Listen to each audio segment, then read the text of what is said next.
Hi everyone, this is Jennifer with this week's Ask a Professional question. So this week's question is, do I have to have health insurance to be a surrogate? And that gets a little complicated in the answer with how it's asked. But the answer is to apply to be a surrogate, you don't necessarily have to have health insurance. So there are lots of people in lots of situations where they have insurance that is either inadequate or does not cover surrogacy, or they may make that choice to not have health insurance. And in those situations, you can still apply.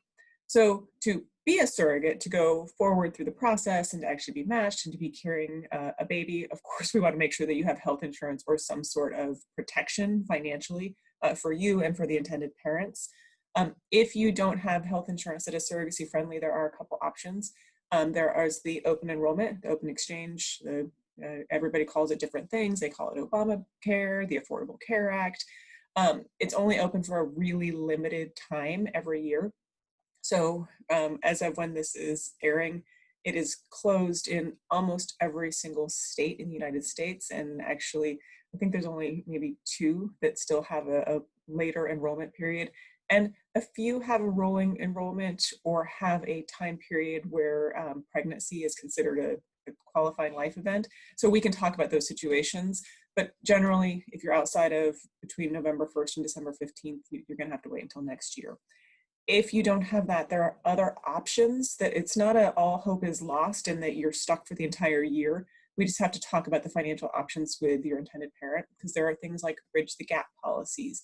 Sometimes they're called a sleep easy policy that will help cover that difference in the year until we can wait for open enrollment to come through the next year.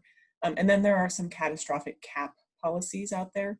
They're really expensive for intended parents, so they're not a great choice, but they do exist. So there are options out there, even if you don't have health insurance and even if it is not the quote right time of year for that. So don't be afraid, don't hesitate to apply and reach out, because of course records and matching and things like that take a pretty significant amount of time anyway. So we may be already back around to really close to when the exchange is going to open for the following year, and be able to use those alternate bridge the gap options to really help get everybody through that. So I hope that helps. Talk to you soon.